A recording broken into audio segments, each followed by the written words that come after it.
মেয়ে জবে থেকে এসেছে। আমি এখনো বলবো, বারবার বলবো, আমার সাজানো সংসারটা ছাড়খাড় হয়ে যাওয়ার জন্য একমাত্র শ্যামা দায়ী।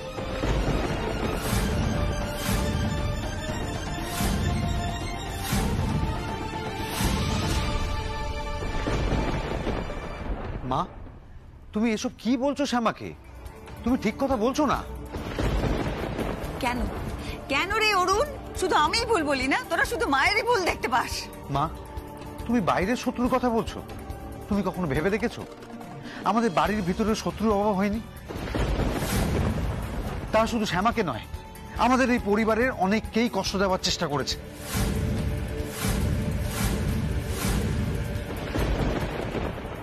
আমি জানি অশোক এখন বদলে গেছে। ও তোমার নিজের ছেলে বলে তুমি ভুলে গেছো ও কি করেছিল?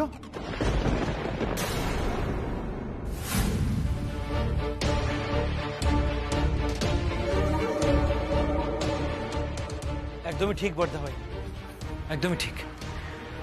তুই ঠিকই বলেছিস।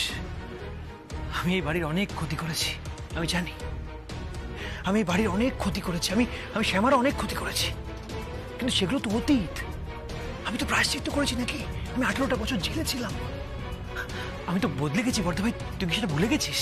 ভুলিনি, আর সেজন্য তো পুরনো সত্যিটা বদলে যাবে না, তাই না?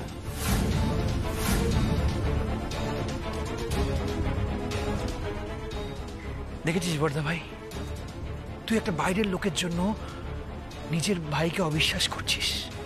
হ্যাঁ, নিজের ভাইকে অবিশ্বাস করছিস।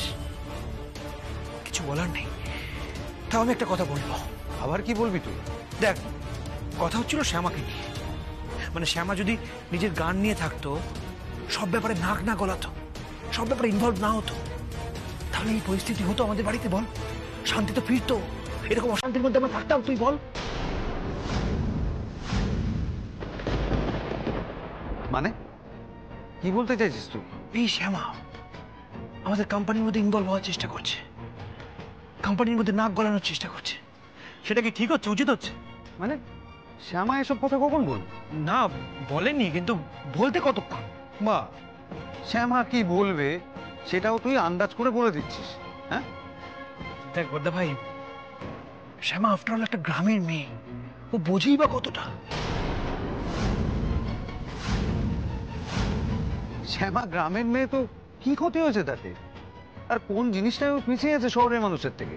হ্যাঁ, সে জানে হয়তো, কিন্তু তুই তো বিজনেস সামলাচ্ছিস। ও গান নিয়েছিল, থাক না। ওর আমাদের ব্যবসার মধ্যে ঢোকার কি দরকার বল? আর এই ব্যবসা আমাদের বাবা, মানে আমাদের স্বর্গীয় বাবার কত স্বপ্নের কোম্পানি, সুস্বাদু মশলা কোম্পানি, এর মধ্যে ওর ঢোকার কোনো দরকার আছে? তুই তো একটা সাকসেসফুল বিজনেসম্যান, তুই তো সামলাচ্ছিস, দাপটে সামলাচ্ছিস আমাদের ব্যবসা। ও কিছু বোঝে ম্যানেজমেন্টের, ও কিছু বোঝে ব্যবসা। তুই বল না, ভেবে দেখ না একবার। দেখ অশোক, শ্যামা এরকম কথা কখনোই বলে, বলছিস তুই। আর তাছাড়া শ্যামা যথেষ্ট বুদ্ধিমতী, ধীরস্থির, বহু বিপদ থেকে আমাদের পরিবারকে রক্ষা করেছে। আর আজ আমাদের এই বিপদের দিনে ও যদি আমাদের কোম্পানির পাশে দাঁড়াতে চায়, নিখিলের স্বপ্ন পূরণ করতে চায়, তাতে দোষের কি আছে?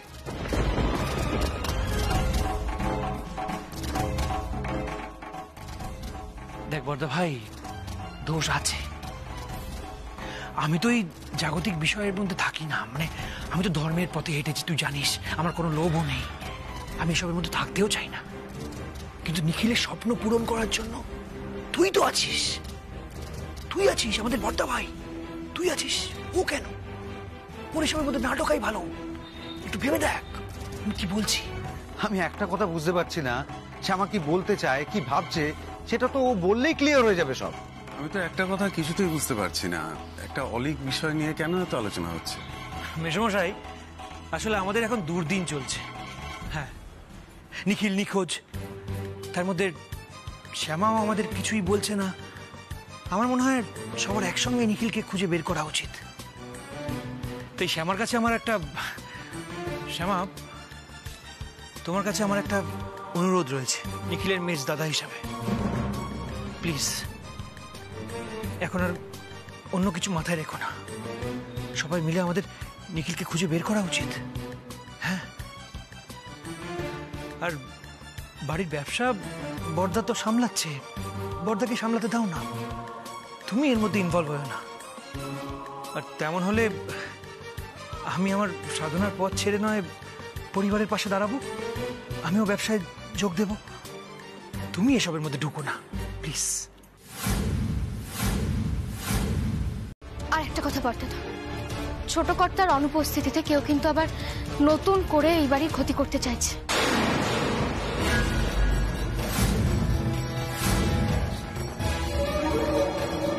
শ্যামা, আচ্ছা তুই ঠিক কি বলতে চাইছিস বলতো? এমনিতে এত ক্ষতি হয়ে গেছে, আর নতুন করে কে কি ক্ষতি করবে? মেসোমশাই, ক্ষতি করতে চাইলে তার কারণ আর ফাঁক বার করতে সময় লাগে না। এটাও তো খুব সত্যি কথা, তাই না?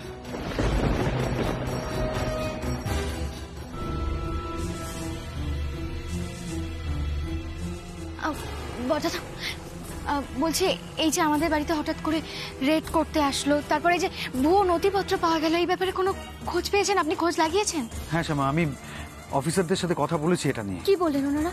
অফিসাররা আমাকে জানিয়েছেন যে ইনভেস্টিগেশন চলছে, আর পেপারসে গরমিল না পেলে আমরা সেফ, আমাদের নামে কোনো কেস হবে না। দেখো, আমি বিশ্বাস করি যে ওই কাগজে কোনো ভুল ওরা পাবে না, কাগজপত্র সব ঠিক আছে, হিসাবে কোনো গরমিল পাবে না ওরা। আমারও তাই বিশ্বাস। অফিসার আমাকে বলেছেন 2-1 দিনের মধ্যেই সবটা আমাকে জানিয়ে দেবেন, আর কিছু সমস্যা হলে আমাদেরকে গিয়ে কথা বলতে হবে, না হলে আমরা বাজে ঝামেলায় ফাঁসবো।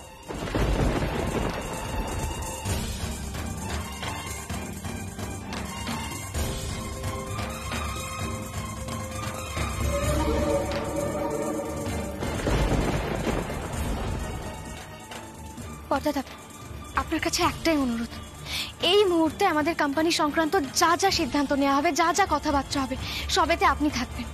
আপনার চোখ এড়িয়ে যেন কিচ্ছু না হতে পারে, মানে একটা মাছিও যেন না গলতে পারে। বর্তাদা, আমি হাত জোর করে অনুরোধ করছি, এইটুকু খেয়াল রাখবেন আপনি। তুমি চিন্তা করো না শ্যামা, আমি সবটা সামলে নেব। তুমি মায়ের খেয়াল রাখো। নিখিলের ফিরে আসাটা ভীষণ জরুরি। নিখিল ফিরে আসলেই মা আবার স্বাভাবিক আচরণ করবে। শ্যামা, তুমি প্লিজ মায়ের উপরে অভিমান করে থেকো না, আর এই বাড়ি থেকে চলে যাওয়ার কথা তো একদম বলবে না। তোমার কি সত্যি মনে হয় তুমি এই বাড়ি থেকে চলে গেলে আমরা ভালো থাকবো, মা ভালো থাকবে? তা কিন্তু একদম না। আমি এখন অফিস যাচ্ছি শ্যামা। বরাবর যেমন তুমি এই পরিবারটাকে আগলে রেখেছো, তেমনভাবেই রেখো। সেই ভরসা নিয়ে কিন্তু আমি বেরোচ্ছি। বড় দাদার কথা অমান্য করো না।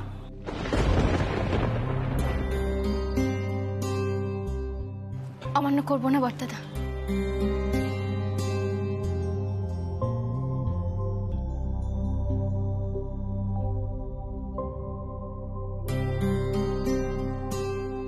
আমি আসি।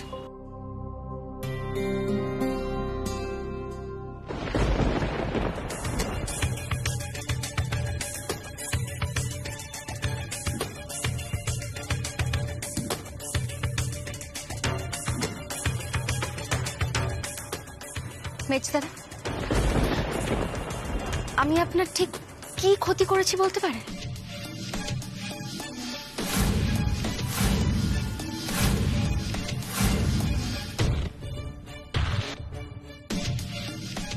এই কথার অর্থ কি শ্যামা? আমি একটা কথা কিছুতেই বুঝতে পারছি না। মায়ের চোখে, এই পরিবারের সকলের চোখে আমাকে আমাকে খারাপ করে কি লাভ আপনার?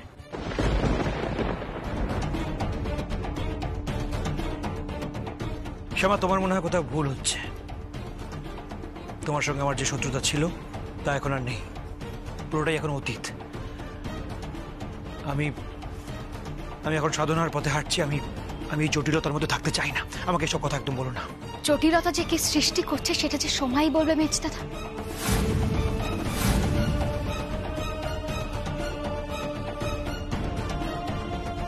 এখন আমাদের সময় খারাপ যাচ্ছে, কিন্তু এই মেঘ একদিন কেটে যাবে। তখন দিনের আলোর মতো সবটা স্পষ্ট হয়ে যাবে কে ছোট কর্তার আর এই চৌধুরী পরিবারের বিপদ ডেকে এনেছে।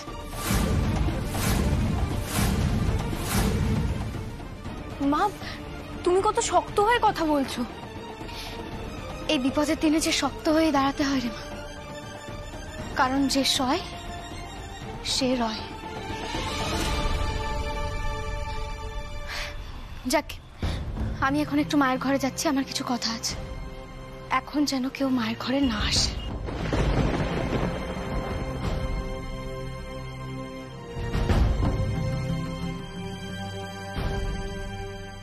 মা, আপনি ঠাম্মির কাছে যান। আপনার যাতে কোনো অসুবিধা না হয় সেটা আমরা সবাই দেখব।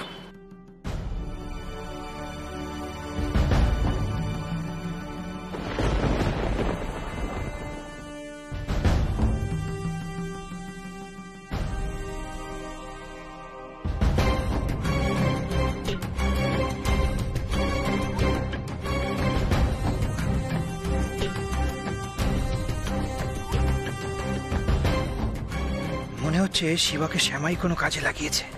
এটা কি সম্ভব? নিখিল কোথায়? শ্যামা নিশ্চয়ই জানে। ওর চোখ মুখে সেটা পরিষ্কার। নয়তো এত আত্মবিশ্বাসী কি করে হচ্ছে ও? শিবা নিশ্চয়ই নিখিলের কাছেই আছে। তাহলে এখন আমি কি করব? আর ওই অমরেন্দ্র চক্রবর্তী নামের লোকটা নিখিলের খোঁজ কি করে পাবে? কি করে মারবে ও নিখিলকে? আমি তো বুঝতেই পারছি না এখন কি করব বলো তো। আপনি মাকে একটা ফোন করুন না। হ্যাঁ, সেটা করছি। তুমি একবার ওয়াশরুমটা চেক করবে হয়তো। মা যদি ওয়াশরুমে থাকতো তাহলে তো এতক্ষণে সাড়া দিত। মা যে কেন এরকম আচরণ করছে আমি কিচ্ছু বুঝতে পারছি না। একদিকে বাবাকে খুঁজে পাওয়া যাচ্ছে না, তারপর বাড়ির এরকম অবস্থায় ঠাম্মি ও মায়ের উপর খুব বিরক্ত হয়ে আছে। আর শুধু ঠাম্মি কেন, বাড়ির সকলেই মার এরকম হুটহাট ভাবে বাড়ির বাইরে বেরিয়ে যাওয়াটার কোনো কারণই কেউ ধরতে পারছে না। আপনি কেন দাঁড়িয়ে আছেন? মাকে ফোনটা করুন না। কৃষ্ণা, তুমি এত চিন্তা করো না, আমি করছি, দাঁড়াও। তাড়াতাড়ি করুন।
অনিরুদ্ধ আমাকে ফোন করছে কেন এখন?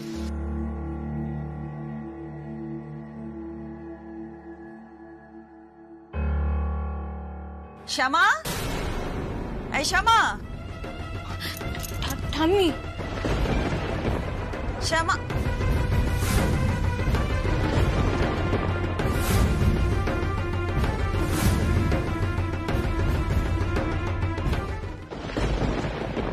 শ্যামা, এই শ্যামা।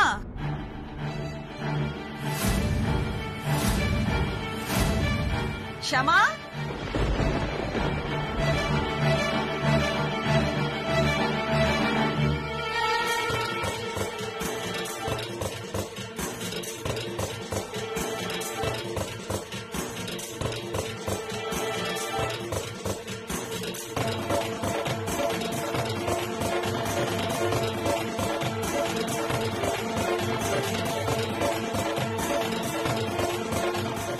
ব্যাপারটা?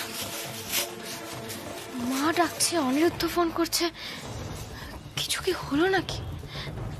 আমি এক তাড়াতাড়ি যাই, নাহলে কেউ যদি এদিকে চলে আসে হাজারটা প্রশ্নের সম্মুখীন হতে হবে।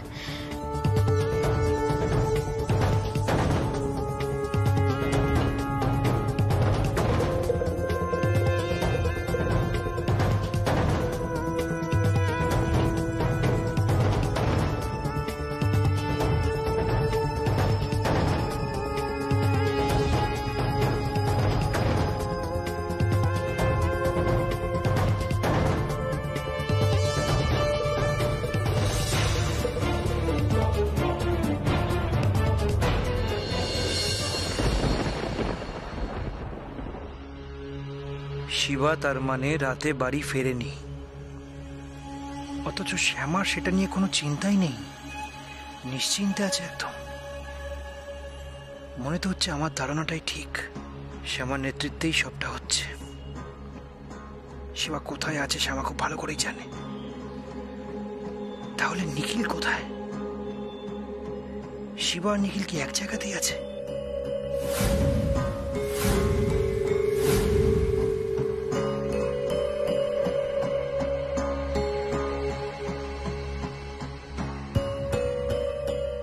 একটু বাদেই নিখিলের বিষয়ে কথা বলতে বাড়িতে পুলিশ আসবে।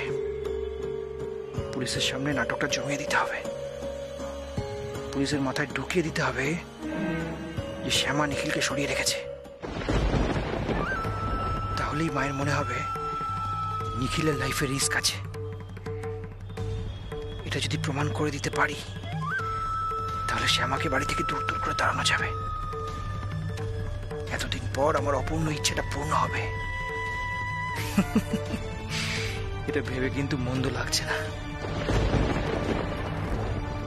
নিখিলকে শ্যামা কোথায় রেখেছে সেটাও তো জানতে হবে। তারপর অমরেন্দ্র চক্রবর্তীকে খবরটা আমি পৌঁছে দেব। তারপর উনি ওনার মতন বুঝে নেবেন যা বোঝার।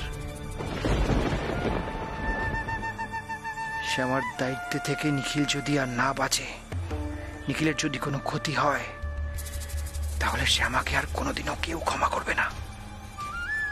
ব্যাস, কেল্লা ফাতে। তুমি আবার এত অস্থির হয়ে আছো কেন? পুলিশ আসবে, কোনো ইনফরমেশন নিয়ে আসবে, তাই তো? সেই ইনফরমেশনটা তো ভালো হতে পারে, তুমি কেন ভাবছো খারাপ হবে? তুমি বসো, তুমি শান্ত হয়ে বসো। আসতে পারি?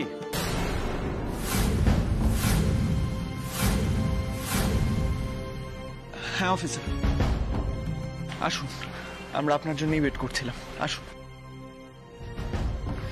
বলছি যে নমস্কার, আমার ছেলের কোনো খবর পেলেন? না, পাইনি। তবে নিখিল চৌধুরী সম্পর্কে খুব গুরুত্বপূর্ণ একটা কথা বলবো বলে এসেছি।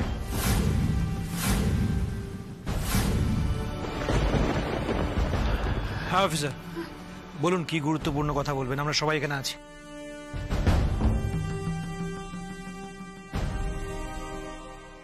আমি যে কথাটা বলবো সেটা আপনাদের সবারই জানা উচিত। হ্যাঁ বলুন, ওই তো বর্দা ভাইও চলে এসছে, মেসোমশাইও চলে এসছে, বলে ফেলুন।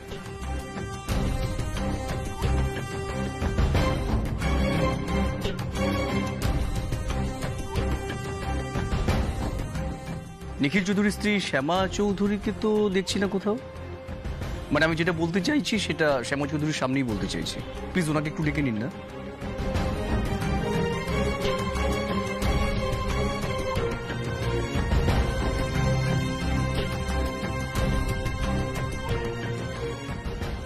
কি হলো ছোট দিদি? হ্যাঁ ঠাম্মি। বলনি তো? মাকে বলেছিলাম যে তাড়াতাড়ি নিচে আসতে বলতে, ভুলে গেছো? না না ঠাম্মি, মা ঠাকুর ঘরে আছে। ঠাকুর ঘরে? এখনো ঠাকুর ঘরে কি করছে? তাকে বলনি যে আমি বলেছি এখানে পুলিশ আসবে, নিচে আসতে তাড়াতাড়ি?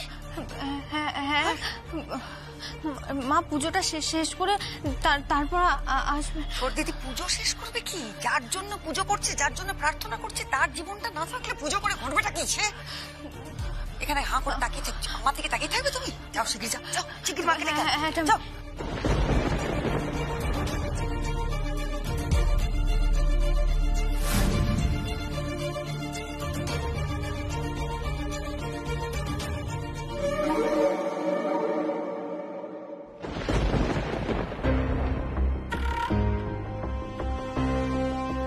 দরজাটা তো ভিতর থেকে বন্ধ করা, তাহলে মা ভিতরেই আছে। মা তুমি ভিতরে তো? নিচে পুলিশ অফিসার এসছেন বাবার বিষয়ে কথা বলার জন্য। মা সবাই তোমায় নিচে ডাকছে। মা তুমি আমার গলা শুনতে পাচ্ছ? কোনো শব্দও পাচ্ছি না, মা তো সাড়াও দিচ্ছে না।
ডাকছে, একবারটি দরজাটা খোলো না।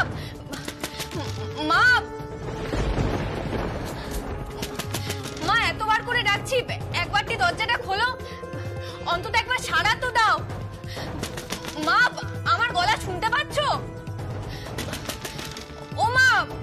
সর্বনাশ, কৃষ্ণা এখন আবার আমাকে ডাকছে কেন? দরজাও তো খুলতে বলছে। এখন আবার আমাকে যেতে হবে ঠাকুর ঘরে। ওপরের রান্নাঘর তো নিরামিষ রান্নাঘর, সেখানে তো আমরা পারতপক্ষে যাই না। হ্যাঁ গো বড় বৌমা, আমরা যাই, তুই ছাড়া তো কেউ ঢোকে না। তো ওই ঘরে মুরগির মাংস রান্না হয়েছে, তার মানে কে করেছে? তুই।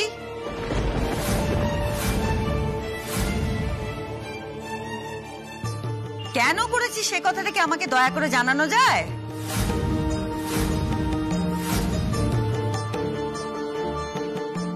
বুঝেছি, এই কারণে আমার মা আমার উপর এত রাগ করেছে। আচ্ছা বাবা, ঠিক আছে, তুমি আমার উপর রাগ করেছো তো, তোমার যত ইচ্ছা তুমি আমাকে তত বকে দাও, আমি শুনবো তো। মেসোমশাই, আপনি এক কাজ করুন, আপনাকে আর দাঁড়িয়ে থাকতে হবে না, আপনি বেরিয়ে যান, আমি আমার মায়ের বকা শুনে নেব।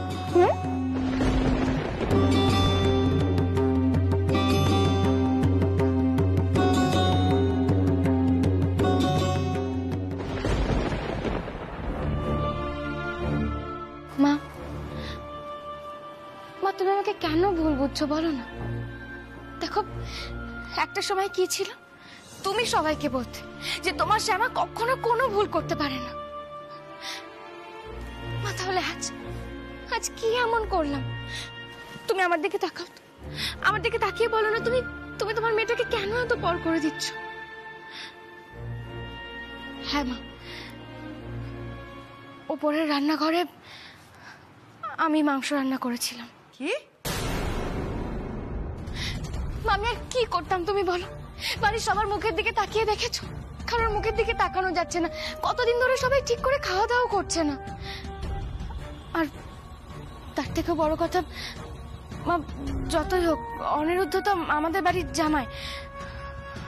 আর দেখো না, বড়দাদারও তো প্রেশার কম, ওনার প্রোটিন দরকার, তাই তাই সবার কথা ভেবেই আমি মাংস রান্না করেছিলাম। অসাধারণ, অসাধারণ শ্যামা, তোমার এই গল্প কথাটা শুনতে ভালো লাগলো, কিন্তু বিশ্বাস হলো না। আমি তো জানতাম তুমি স্বামী অন্ত প্রাণ, তা নিখিলকে খুঁজে পাওয়া যাচ্ছে না, তোমার কোনো চিন্তাই নেই, তুমি সবার জন্য মাংস রান্না করছো। ব্যাপারটা অদ্ভুত না? বাহ, এটা গাঁজাখড়ি গল্প ছাড়া বলে আর কিছুই মনে হচ্ছে না। মেজ দাদা, আপনি তো আমাকে কোনোদিনই বোঝেননি, আর আজও বুঝবেন এমন আশা আমি করিও না।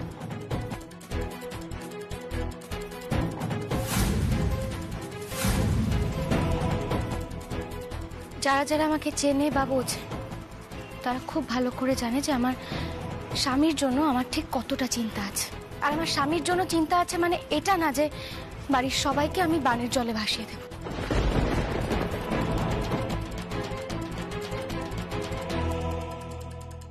সারাটা জীবন আমি এই বাড়ির প্রত্যেকটা মানুষের জন্য ভেবে এসেছি, এটাও মিথ্যা না।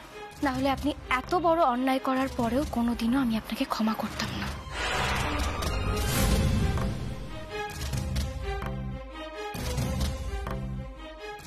কেন শুধু শুধু আমার পেছনে লাগছেন বলুন তো? অশোক, এভাবে শ্যামাকে খোঁচা দিয়ে কেন কথা বলছো বলো তো?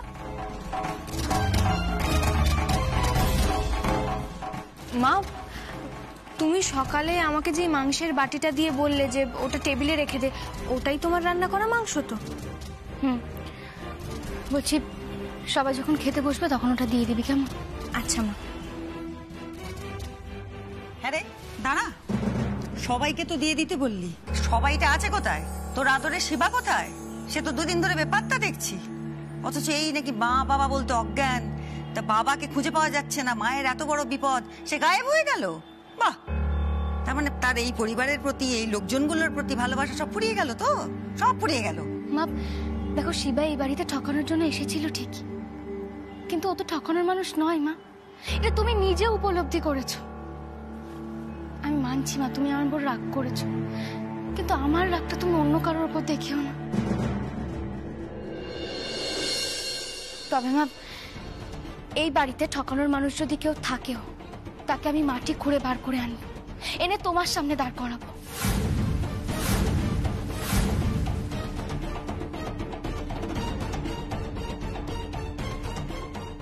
এটুকু কথা আমি তোমায় দিতে পারি মা।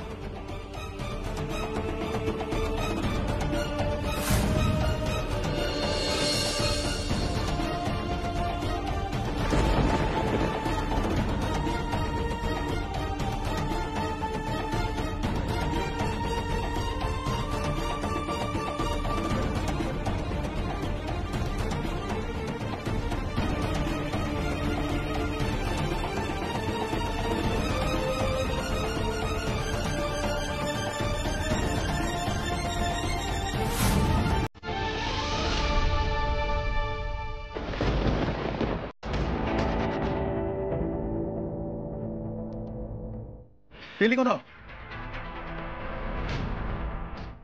কি খবর?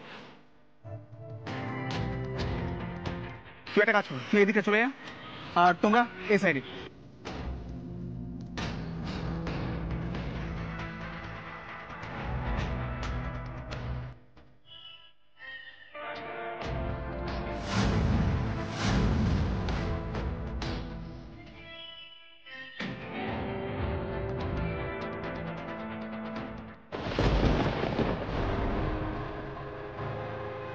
সাবধানে যাবেন। চলুন।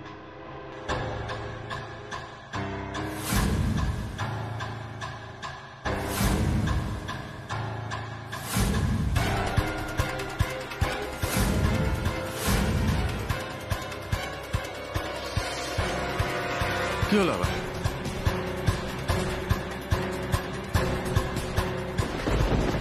বিশ্বদা তো ওরা জানতে পেরে গেছে। কারা জানলো? কি করে জানলো? আমি আর মা এই ভয়টাই পেয়েছিলাম। ওরা মানে যারা বাবার ক্ষতি চায়, ওরা খুব ডেঞ্জারাস। তাহলে কি হবে রে এখন? আচ্ছা, পুলিশে খবর দিলে কেমন হয়? পুলিশের মধ্যে যে ওদের লোক থাকবে না তার কি মানে? যেভাবেই হোক বাবাকে এক্ষুনি এখান থেকে সরাতে হবে, এক্ষুনি।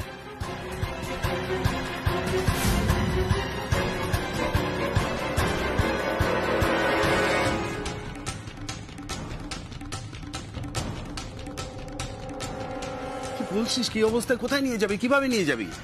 হ্যাঁ শিবা, তুমি একদম ঠিক বলেছো। আর এই অবস্থায় কি করে নিয়ে যাবেন? এর থেকে অনেক খারাপ অবস্থায় ওনাকে আনা হয়েছিল। শিবা ফাস্ট। চলো, ধর ধর ধর ধর। বলছি আপনি বাবাকে পিছনে দরজা দিয়ে নিয়ে যান, আমি এদিকটা সামলাচ্ছি। না শিবা, তুমি বরং তোমার বাবাকে নিয়ে বেরো, এদিকটা আমি সামলে নিচ্ছি। মুখের কথায় ওদের কাজ হবে না, বন্দুকের ভাষা বোঝাতে হবে। আচ্ছা, আপনি একা সামলাতে পারবেন তো সবকিছু? আপনি চিন্তা করবেন না, এইসব কাজে আমার অভ্যেস আছে। আপনারা সাবধানে যান।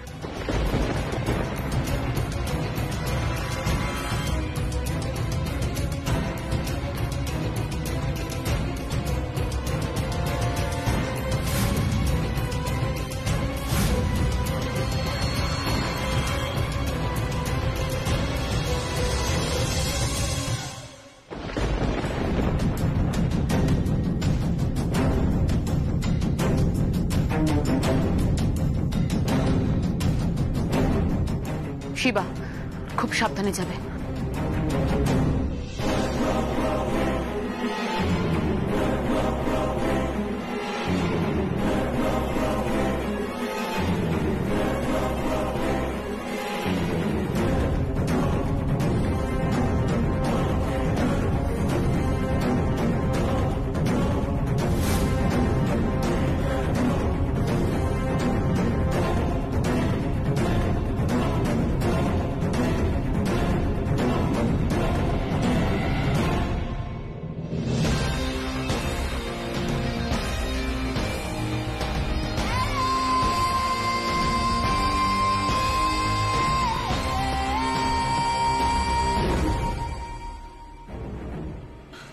শিবা, এখন কি করি বলতো? জানি না, যেভাবেই হোক এখান থেকে একটা গাড়ি করে বাবাকে নিয়ে যেতে হবে। আর এখানে গাড়ি পাবি কোথায়? আমি তো সঙ্গে কোনো গাড়ি আনিনি, আর তোদের কাছেও নিশ্চয়ই গাড়ি নেই। সেটাই তো মুশকিল। আরে বাবার যা অবস্থা, এভাবে তো নিয়েও যাওয়া যাবে না। বাবা, তুমি ঠিক আছো তো? হ্যাঁ।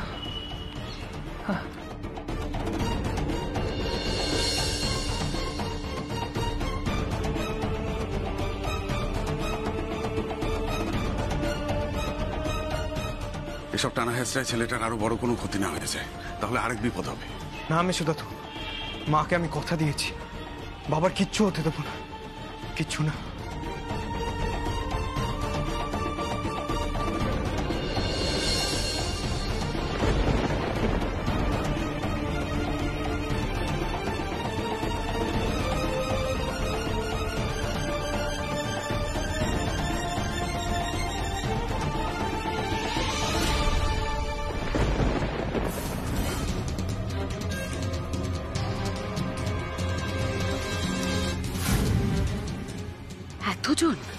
এতজনকে আমি একা এই একটা রিভলভার দিয়ে কি করে সামলাবো?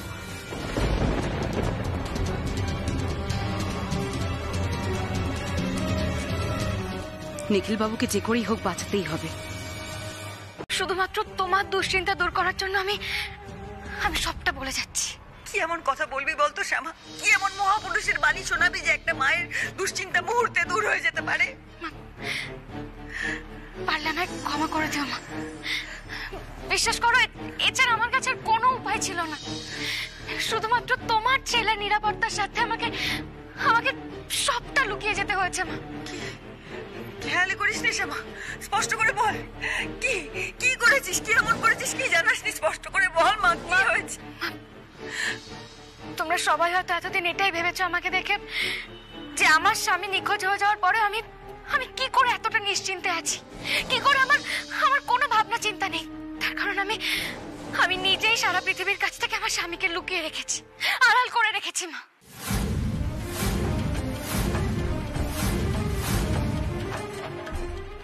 কি বলছিস তুই? কি বলছিস তুই? নিজে জানিস কি বলছিস? আমার ওই অসুস্থ ছেলেটাকে তুই নিজে আমাদের চোখের আড়াল থেকে তুই কি বলছিস? তুই নিজে সরিয়ে রেখেছিলে? কি বলছো শ্যামা? আমরা বাড়ি শুদ্ধ লোক এত টেনশনে আছি, তাও তুমি এই কাজটা করতে পারলে? কোন স্বপ্নে খেলায় মেতেছিস তুই? কি স্বপ্নে খেলা খেলছিস? আমার নিখিলের প্রাণ নিয়ে কি খেলছিস তুই? আরে শিগগিরই বল, আমার নিখিল কোথায় আছে, কিভাবে আছে? শিগগিরই বল বলছি। আমার মা সব বলবো, তুমি শুধু একটু শান্ত হও। আমি আজকেই ওকে বাড়ি ফিরিয়ে আনবো, তোমার কাছে তোমার ছেলেকে ফিরিয়ে আনবো। তুমি শুধু শান্ত হও মা।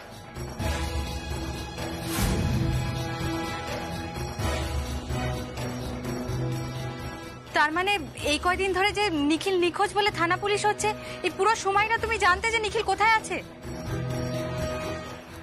হ্যাঁ বট দিদি। শ্যামা, তুমি এটা কি করে করতে পারলে?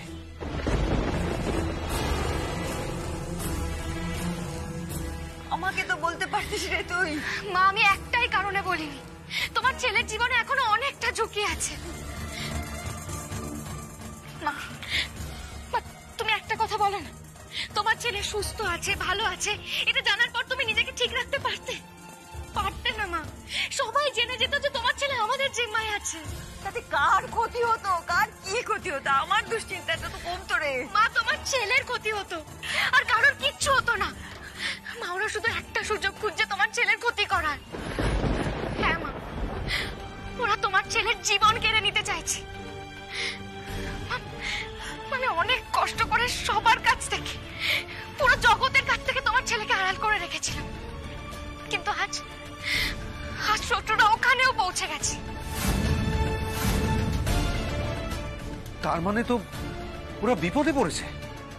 না বড়দাদা, অনেক কষ্টে ওখানে সামলানো গেছে। মেসোমশাই শিবা ওখানেই আছে, আর আরেকজন মেয়েকেও রাখা হয়েছে ওদেরকে সামলানোর জন্য। আর এতক্ষণে নিশ্চয়ই পুলিশ ফোর্সও পৌঁছে গেছে। আমি ওখানেই যাচ্ছি। মা, আমাকে ভুল বোঝানো মা। দেখো, আমি যা করেছি সবটা ছোট কর্তার জন্য করেছি, ছোট কর্তার প্রাণ বাঁচানোর জন্য করেছি।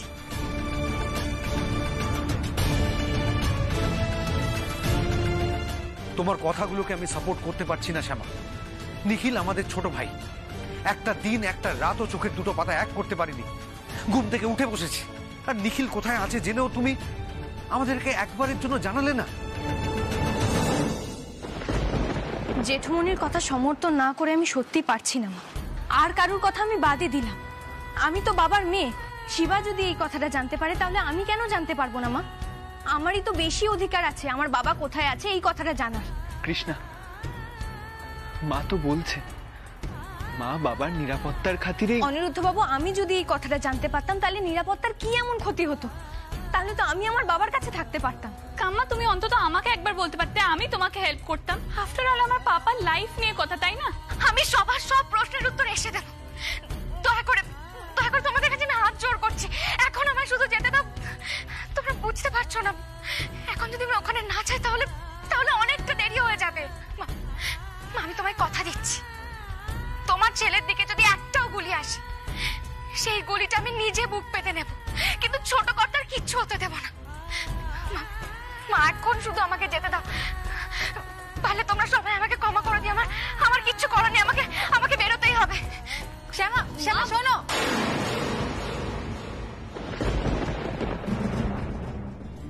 ক্ষমা আমি তোকে কোনোদিন করতে পারবো না শ্যামা।